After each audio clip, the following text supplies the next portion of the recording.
buried under school playgrounds, forgotten by history books. Thousands of Indigenous children died in silence, and no one even told their families. This isn't just a tragedy. It's a cover-up. The fog rolled in like a living thing, thick, quiet, and cold. It clung to the ground as if trying to hold the children back. But the train didn't stop for fog, or for tears, or for mothers screaming in the distance. Aiyana was 6 years old. Her bare feet crunched over the frost-covered dirt as two soldiers, one young and one much older, led her away from the only home she'd ever known. Her tiny hand clutched a frayed ribbon, the same one her mother used to tie her braids every morning. She didn't understand why they were taking her. She only knew that when she cried, no one listened. Behind her, the cries of her mother tore through the fog like thunder. "Bring her back, please. She's just a baby." The older soldier turned, his face expressionless. "She'll be better off. She'll learn English. Become someone." Aiyana didn't want to become someone else. She wanted to go home. The platform was a wooden structure, slapped together beside the tracks, nothing more than a place to wait for the train that arrived once a week. But today, it looked like a gallows. Children lined up, clutching small sacks or nothing at all. Some were barefoot, others wrapped in thin blankets too small for the cold. No one spoke.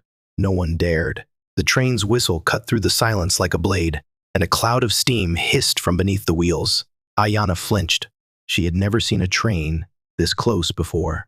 It looked like a beast, black, iron, loud. It breathed smoke and heat and hunger. Aiyana looked back one last time. Her mother had fallen to her knees. One of the soldiers stood in front of her, holding her back with the flat of his hand. Her mouth was still moving. No sound came out. Then the soldier lifted Aiyana off the ground, like she weighed nothing.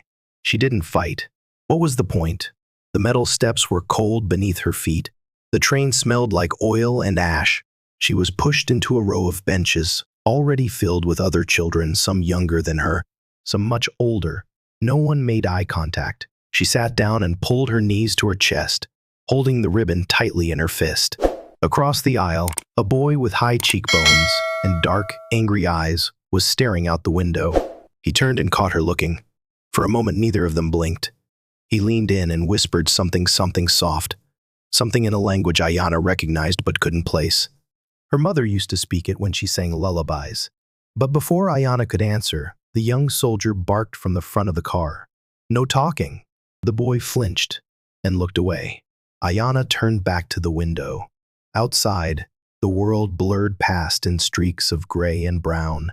Trees without leaves, fields without crops, people without names.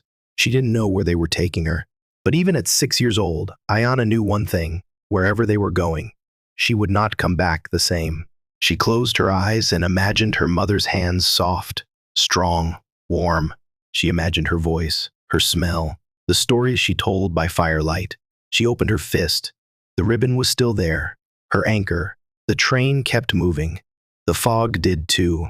The train screeched to a halt in the middle of nowhere. No signs, no town, just a long gravel path cutting through the woods like a scar. Beyond it, a large brick building loomed in the distance, gray and straight and silent, like it had been built without a single smile. It didn't look like a school. It looked like a warning. The children were herded off the train like cattle. Aiyana stumbled on the first step and scraped her knee. No one noticed. No one cared. She tried to look back at the tracks, hoping to see her mother. But the train was already gone, swallowed by trees, swallowed by time. They marched in lines, boys to the left, girls to the right. Older girls were told to walk faster. Younger ones were pulled by the wrist. Aiyana couldn't feel her fingers anymore. The cold had climbed into her sleeves like a thief. At the front gate, a nun in a stiff black habit waited, arms crossed, eyes sharp like needles. Her name tag read, "Sister Agnes." No smile, no welcome. "Line up by height," she snapped. "And no more of that gibberish talk. This is an English school now. You'll speak English. You'll think in English. You'll pray in English. Is that clear?" No one answered. Aiyana didn't even understand the words, but her stomach tightened anyway. Her instincts knew what her mind couldn't yet grasp. They were about to take something from her, something she couldn't get back. The girls were led into a long hallway that smelled of bleach and something older like dust and silence and forgotten prayers. Wooden floors creaked under their feet. Paint peeled from the ceiling. Everything was gray, beige, or stained. Aiyana held tightly to her ribbon as they entered a small room with a single wooden chair and a silver pair of scissors lying on a white towel. She stopped in the doorway. Her eyes darted around the room.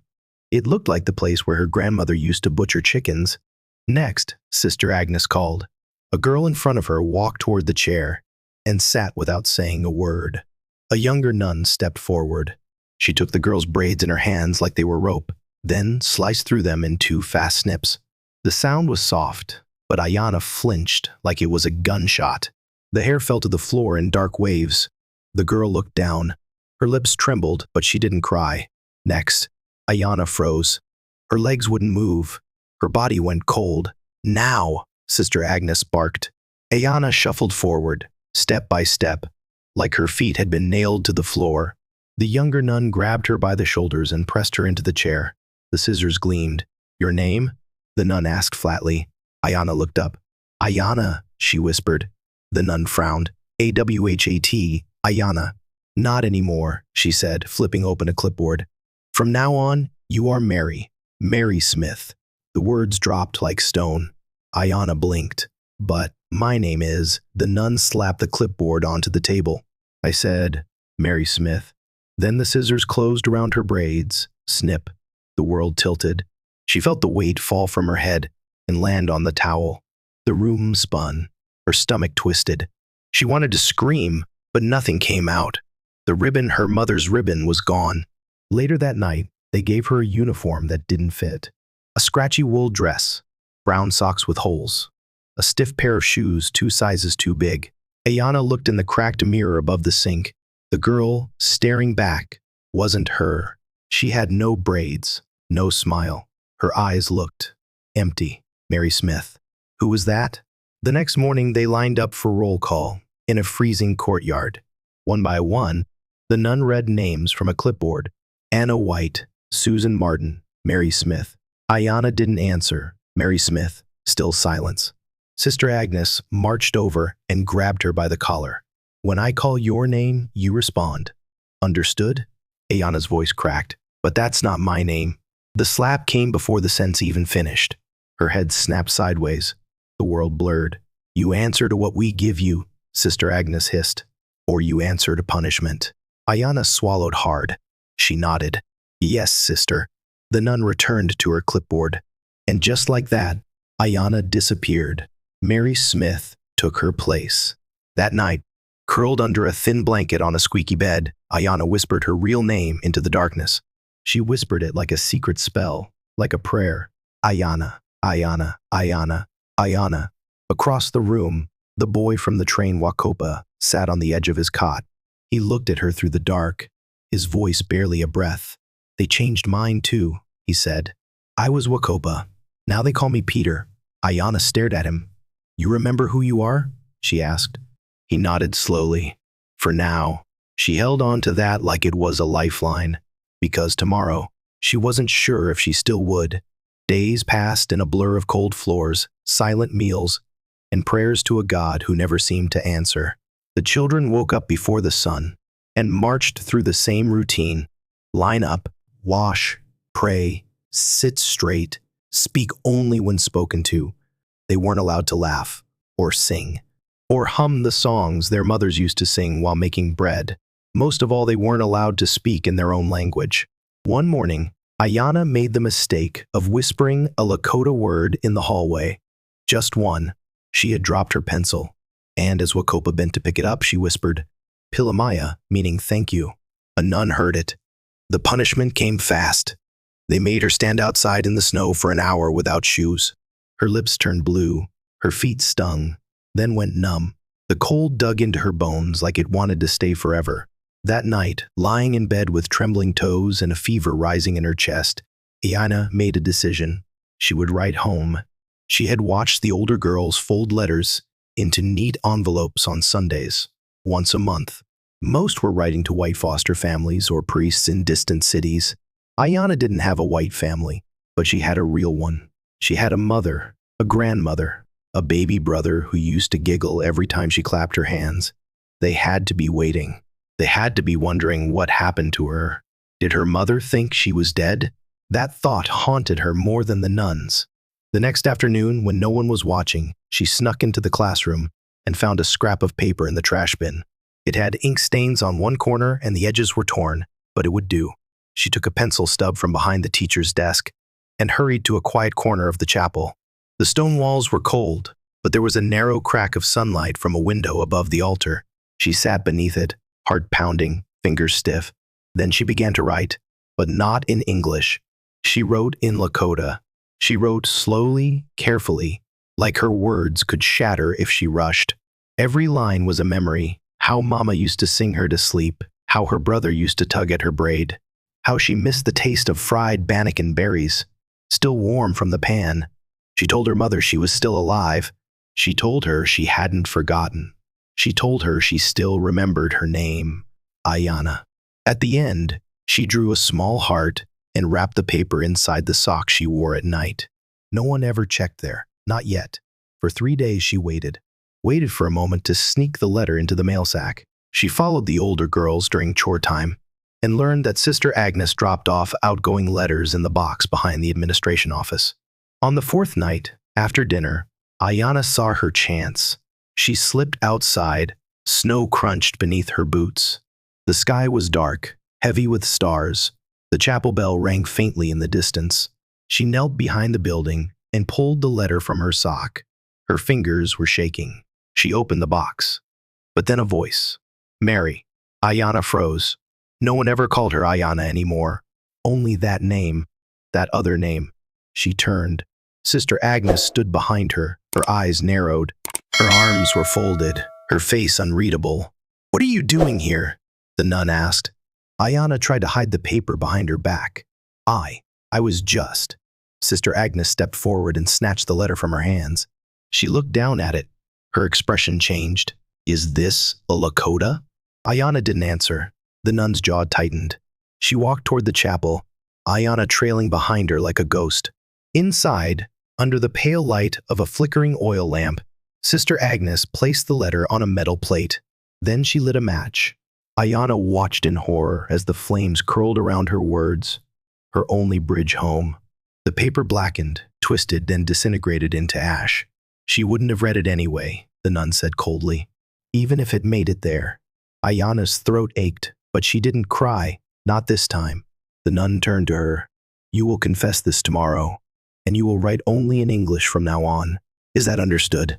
Aiyana nodded, but in her mind the words were still alive, every sentence, every memory. That night, Wakopa found her curled up in bed, staring at the ceiling. He climbed onto the edge of her mattress and whispered, "They found it?" She nodded. "Did they burn it?" Her lips trembled. "Yes." He was quiet for a long time. Then, slowly, he reached into his shirt and pulled out a piece of cloth, a scrap of his old regalia, hidden for years. "I keep it here," he whispered, "so I don't forget, even if they take everything else." Aiyana looked at it, then looked at him. "They can burn the paper," she said softly, "but they can't burn my name." He smiled, just a little, and in the dark, they whispered their names to each other.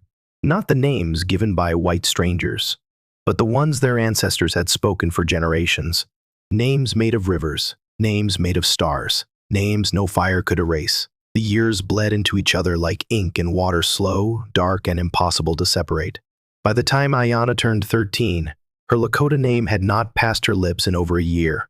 Not aloud, not even in a whisper. It lingered somewhere inside her, like a childhood lullaby half forgotten, buried beneath layers of shame, fear, and silence. She still remembered the taste of her mother's bannock. She still remembered her baby brother's giggle, but the memories were quieter now, less certain. Sometimes, she wasn't sure if she'd actually lived them, or if she had only dreamed them a long time ago. The uniform fit better now. Or maybe she had simply stopped noticing how scratchy it was. Her hair had grown out again, but she wasn't allowed to braid it. Braids were forbidden. Savage adornments, the nuns called them. She rarely spoke, unless spoken to. She never wrote in Lakota. She prayed in English, dreamed in English, answered to Mary Smith without hesitation. To the world, she was becoming exactly what they wanted her to be. Inside, though, something small and stubborn still held on. A quiet thread, woven deep. One gray morning, Sister Agnes called her into the office. "You've been here for 7 years," the nun said, folding her hands over her desk. "You've shown improvement." Aiyana didn't respond. She stood with her hands behind her back, eyes straight ahead. "You'll be permitted to go home for 1 week. Only one. As a test." The word home hit like a slap and a kiss at the same time. She nodded, not knowing what else to do. The train ride back was silent. No one spoke. Aiyana sat by the window and stared at the passing trees. She couldn't remember the last time she'd seen pine this close or smelled the raw sweetness of damp earth. Her heart beat fast, but not out of joy. Out of something closer to fear. What if they didn't remember her? What if she didn't remember them? The village hadn't changed much. The roads were still dirt. The smoke still rose from the same crooked chimneys. But the people walking through it seemed older, worn, tired. A woman greeted her with wide eyes and trembling lips. It took Aiyana a second to realize it was her mother. She looked smaller now. Her hair was streaked with gray. Her hands shook when she reached for Aiyana's face, but Aiyana stepped back instinctively. She didn't mean to. It just happened. She wasn't used to touch. Not this kind, not kindness. Her grandmother came out from the lodge slowly, leaning on a stick carved with stories. Her eyes were misty but bright. She opened her arms and spoke in Lakota, voice cracked and trembling. "Ina, Ina, Wachapi ki heka, my little star, you came back." Aiyana froze. The words meant something, somewhere deep, but she couldn't understand them. Not fully, not fast enough. She answered in English without thinking. I don't speak that anymore." Her grandmother's arms dropped. So did her face. It was the kind of silence that breaks things. That night, Aiyana sat beside the fire while her family spoke softly around her. She didn't know half the words. When they turned to her and asked about the school, she smiled tightly and said it was fine. That she learned a lot. That the nuns were strict but fair. It was a lie, but it was the only story she could tell now. Before bed, her mother handed her a leather pouch. Inside was a small feather, a polished stone, and something wrapped in old cloth. Aiyana unwrapped it slowly. It was a piece of paper faded, burned around the edges, brittle. It was the letter, her letter, the one they'd burned. Or so she thought. Her mother spoke softly. "One of the boys from the village worked at the school.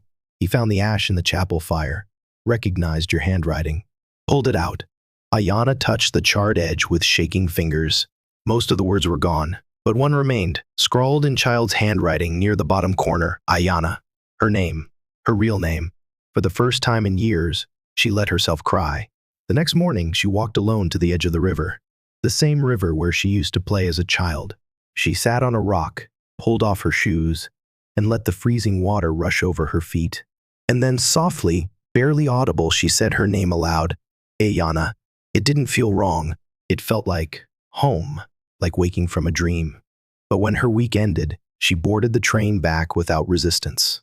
She didn't want to, but the school had become her world, her habits, her prison, and her protection. She was too far in to leave, too changed to stay. Her grandmother stood by the tracks, eyes fixed on her. In her hands, she held a braid, Aiyana's old braid, saved from the day they cut it. It was wrapped in red cloth. As the train began to move, her grandmother raised it high into the air. Aiyana pressed her forehead against the cold glass and whispered, "Wachapi ki heka, my little star." She remembered. Not everything, not yet, but something had come back, and something had been passed on, even if only in a whisper. Winter at the school felt longer than anywhere else.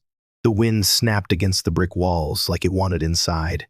The windows iced over before sunrise, and some days the children's breath hung in the air through breakfast and morning prayer. But Sister Agnes always said, cold-built character. That silence was discipline. That obedience was next to godliness. Aiyana Mary had stopped asking questions long ago. She woke when the bell rang, ate when told, knelt when instructed. She did what they asked, not because she believed, but because surviving required it. The only part of her that remained untouched was the name tucked inside her chest, Aiyana. She didn't say it out loud anymore, but she thought it every night before sleep, like a candle in her ribcage, small, flickering, still burning. That year, children began disappearing. It started quietly. No one talked about it. No one explained it. First was a boy named Toma. He sat 2 seats behind Aiyana in history class. One morning, his desk was empty. When someone asked, Sister Agnes simply said he had returned home. But there was no goodbye, no suitcase, no smile. Just gone. Then it was Elsie, then Jerome, then Makota, and then Wakopa. He had been coughing for weeks. A dry, hacking sound that made the nuns frown and the other boys pull their blankets tighter. They told him to drink water, to pray harder. They never brought a doctor. One night, Aiyana heard him cough so hard, he nearly fell from his bed. She sat up, crossed the dormitory barefoot, and knelt beside him. His skin was clammy, his breathing shallow. "I'll get help," she whispered. But when she reached Sister Agnes's room and knocked, the only response was a cold voice. "Return to bed, Mary." The next morning, his bed was empty. The mattress already stripped. No explanation. No burial. No name on the board. Rumors spread in the shadows. Some said they buried him behind the chapel. Others said he'd been taken to a hospital and never made it. A few whispered that the school didn't bury children with names, they were just cases. Aiyana didn't say anything. She just stood outside that night, eyes fixed on the woods, waiting for anything to tell her this wasn't real. But silence is louder than grief when no one's allowed to cry. Weeks later, Aiyana slipped out during laundry duty. She walked through the backfields toward the tree line, past the chapel, past the old barn no one used anymore. There, nestled behind a collapsed fence, she found it, a patch of disturbed earth, fresh but unmarked. She stood over it for a long time. The snow had begun to fall again, light and silent. She knelt slowly and touched the frozen dirt with her bare hand. Then, with a piece of broken slate from the ground, she scratched something into the bark of the nearest tree. W. That was all she could risk. That was all they had left him. The next Sunday, during prayer, Sister Agnes spoke to the students.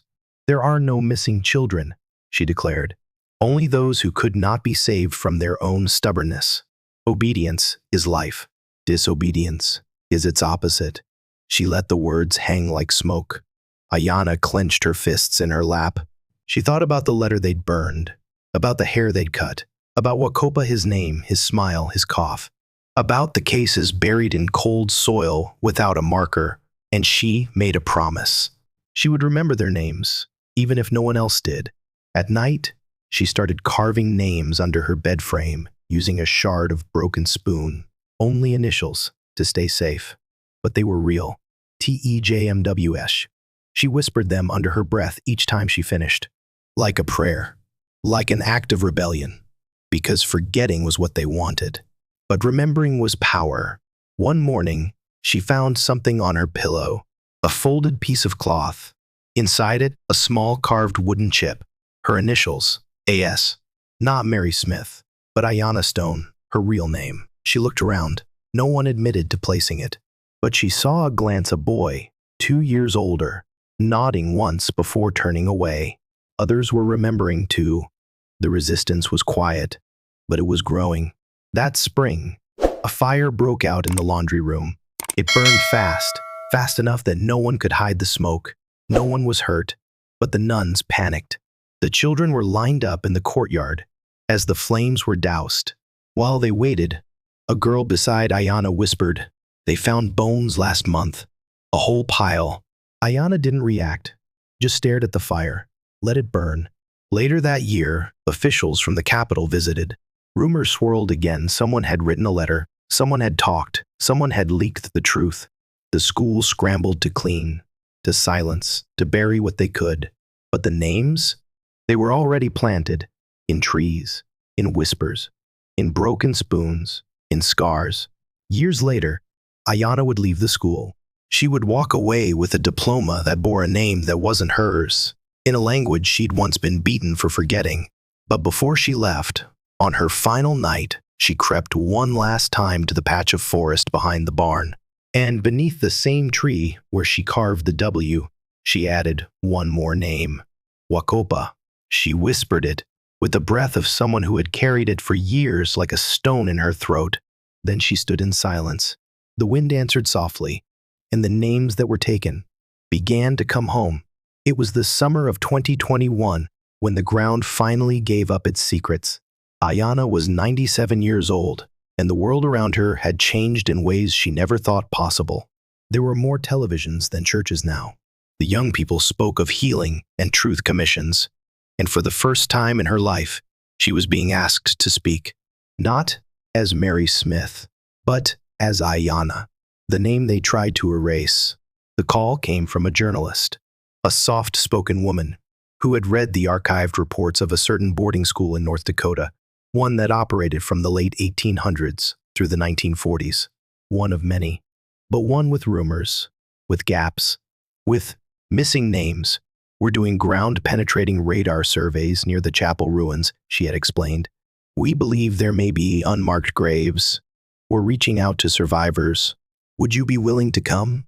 Aiyana had stared at the phone for a long time after the call ended. She hadn't been back in over 80 years. 2 weeks later, she stood at the edge of what had once been the chapel courtyard.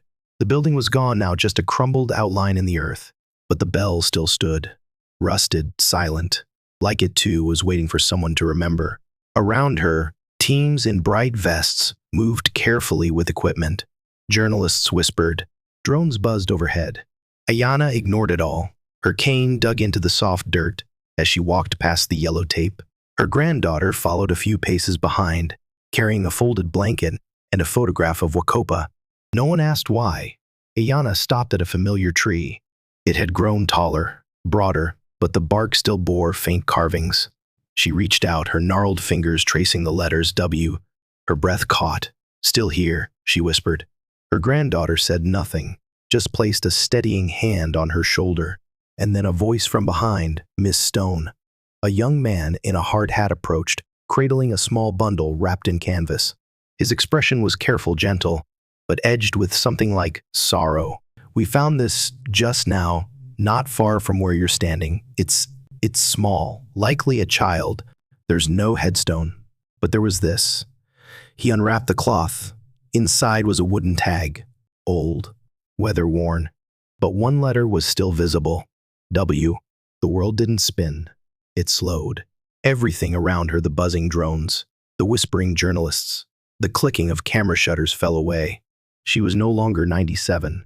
She was 13 again, kneeling in the snow, her fingers carving that single initial into the bark with a piece of broken slate. She had thought no one would ever see it. But now Wakopa had been found. She sat down on the blanket her granddaughter had laid beneath the tree. Her knees ached. Her hands trembled, but her voice, steady. He was my friend, she said, loud enough for everyone to hear. He was kind. He remembered who I was when I couldn't. The crew stood in silence. We weren't allowed to mourn, she continued. They told us he went home, but he didn't. He was buried here, like a secret. She looked up, locking eyes with the young man who had brought the cloth. You give him back his name. You write it down this time. You don't call him unknown. You call him Wakopa. The next day, a temporary memorial was placed near the site. It read, In memory of the children who never came home. You were never forgotten. Your names are yours again. Below, someone had added a list. Handwritten, T-E-J-M-W. Aiyana stood before it, her hand clutching her granddaughter's. I carved those, she whispered, with a spoon, under my bed, so I wouldn't forget. You didn't, the granddaughter said softly. And now the world won't either. That night, back in the motel, Aiyana couldn't sleep. The air conditioner hummed low. The television flickered muted light against the walls, but all she saw were eyes, hands, desks, braids on the floor, names that were never called again. She reached for her journal, an old leather bound, one with worn edges, and flipped to a blank page. She wrote the names again, but this time, not just the initials. She wrote Wakopa in full, then Elsie, Makota, Jerome, Tama, and finally Aiyana Stone. In the morning, she walked back alone to the site. She carried with her the braid her grandmother had once held up by the train tracks all those years ago. She had kept it all this time hidden in drawers, boxes, envelopes too sacred to toss, too painful to display. Now, she buried it beneath the tree. No speeches, no cameras, just a quiet act of return. As she covered it with dirt, she whispered something in Lakota, Mitaku Yepi, "You are still with me." The wind blew through the trees in response, and beneath the frozen ground soft now, welcoming something finally shifted. Not just bones, but memory. And maybe something like peace. The following year, the sign was installed. It was carved from old cedar and placed at the entrance of what used to be the school grounds. No longer cold brick and gravel, the area had become a memorial garden. Flowers bloomed along the fence lines. Wind chimes sang gently in the breeze. And where the administration building once stood, a simple arch held the words, "We remember their names." Visitors came from across the country, descendants of survivors, teachers, reporters, even strangers who had read the headlines and felt something stir. Among them was a 12-year-old girl wearing a handmade ribbon skirt and holding a photo of a young boy with braids. Her hair was long, her eyes were fierce, and her name was Aiyana, just like her great-grandmother. Aiyana Stone, the elder, had passed away peacefully 6 months after the graves were uncovered. In her sleep, in her home, with the sunrise casting gold across her blanket. Before she died, she left behind a letter. To the girl who bore her name, "To Aiyana, my little star, you are named for the part of me that never broke. The part they tried to bury, but couldn't. The part that remembered. The part that made it home. Never be afraid of your name. It is a seed. Water it with truth. Let it grow." The young Aiyana read the letter aloud beneath the old tree where Wakopa had been found. Around her, others stood in silence. Some held tobacco pouches. Some wept openly. Some simply listened. She took a deep breath and turned to the crowd. "My great-grandmother was taken here when she was 6. They called her Mary Smith, but her name was Aiyana. That's the only name I know her by." She paused, hands trembling slightly. She used to whisper the names of the children they tried to erase. One of them was Wakopa. He was never supposed to be found, but he was. Because she remembered, a hush spread through the field. Then, like a match lit in dry grass, others stepped forward. One by one, name by name. "I'm Elsie's granddaughter. My uncle was Jerome. My father never talked about it, but I found his initials carved in his toolbox." The silence that had once ruled this place cracked open like ice under spring's sun, and the names came flooding back. Later that day, Aiyana wandered to the chapel ruins alone. She kneeled in the dirt and traced her fingers along the edge of the old stone foundation. It was rough, weather-worn, but real. She closed her eyes and whispered, "I'm here." She imagined her great-grandmother sitting beside her, young again, maybe 13, with short hair and tired eyes. Maybe she was holding a broken spoon. Maybe she was carving initials beneath her bed. Maybe. She could hear this. That evening, as the sun dipped behind the pines, Aiyana walked to the community table, where guests were invited to write down names on wooden tags to hang from the memorial tree. She took one, then another, then 5 more. She wrote, "Wakopa, Makota, Jerome, Elsie, Toma Aiyana." She tied them one by one onto the branches. They clinked softly together in the breeze, like wind chimes made of memory. Just as she turned to leave, she noticed something half buried in the dirt by the roots. A small rusted spoon. She picked it up, brushed it off, and there, faint but still legible, carved with tiny desperate scratches, W. Her breath caught. She looked up into the sky. The first stars were coming out. One of them seemed to pulse a little brighter. "Back in the car?" her mother asked. "Ready to go?" Aiyana nodded. But as they drove away, she turned to look one last time. The tree stood tall, now covered in tags, each one a voice, each one a name returned. Aiyana rested her forehead against the window, whispering just loud enough for the wind to carry, "We're still here. And we remember." Epilogue. That year, Congress formally acknowledged the role of federal boarding schools in the destruction of Native identity. A commission was established, records were opened, and for the first time in a century, the government said aloud what survivors had whispered for generations. What was done to them was wrong. Aiyana, now 13, sat in the front row of a hearing in Washington, D.C. She held a photograph of her great-grandmother, her ribbon skirt pressed neat against her knees. When the time came, she stepped up to the microphone and said, "My name is Aiyana. I am Lakota, and I am not afraid of my name." In the chambers, there was silence, then applause, then something deeper, something older, something healing. Because in that moment, through all the fire, silence, and frost, something once lost had found its way back home. The name, the truth, the girl.